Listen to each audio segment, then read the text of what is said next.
From your perspective, I mean, these corporates seem to have very different needs and very different demand from the banks. Does that mean that you work on custom-made solutions? I mean, to what extent everyone is so different that you have to work on very individual solutions? Yeah, I think depending on the client need, yes, I think banks do have to be flexible and they do have to look to the needs of each individual company.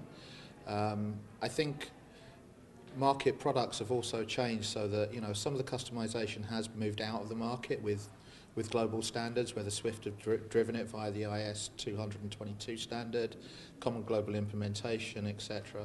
Those things, from a cash management perspective, have driven the need for some of that customization out. But certainly, you know, certain clients have certain needs in certain markets. They need to look at their cash flow, how they can bring those funds centrally, and they may look for some customization, whether it's to interact with their ERP system or just to, you know, the management reporting that you give them and allow them to do business and effectively see how their global operations work. And from your perspective, again, on the cash management side, what would you say are the key requirement or the key issues that are being raised on the corporate side? Counterparty risk. I think, you know, it's looking at who they do business with, the markets that they do business with, so what banks can provide the services that they require in terms of payments, collections, and then the liquidity management around it. So looking at the funds, how can they bring those funds centrally, give them the visibility at a global treasury level. So I think they've moved away from the one global bank. You know, and this is very much, I got that from the conversation today. They're looking at a regional player. Who are the regional banks that they can do business with?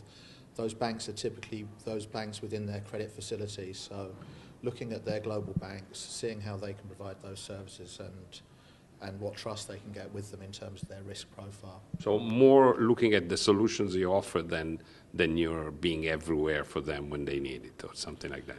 No, I wouldn't say that. I think, you know, you have to be in the markets that they're doing business, but, you know, they're not going to say, RBS, you have to be in 120 different countries. Where they're going to look is they're going to say, okay, RBS, you're in Europe.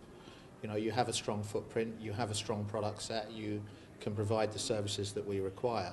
We may not be, and we're not in Latin America, for example, but there's another bank that does that there. They're looking, you know, they've got X number of banks within their credit facility, they need to share their wallet. Looking at Basel III, etc., return on equity, banks need to make returns on what they're putting down from capital.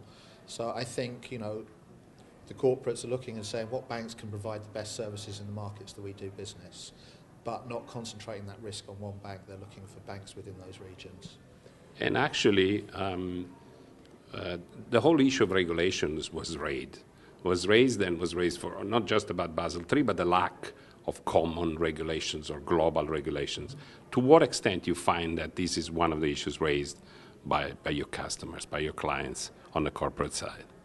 Well, I think when we talked regulation there, I think colleague from Tiffany's, Michael, mentioned particularly around know your customer. So onboarding of corporates when they want to open accounts or do business with a bank, and they're in 30 plus countries, it varies every single country. So the requirements that are coming from banks, the corporates don't understand it, the banks don't explain it well, the banks differ per bank on what they're asking for, and all that is driven by regulations and regulators around what we have to do to identify our clients. So I think doing business with banks, and I got that message, is a lot harder because of the requirements around just opening a simple account and identifying who the corporate is.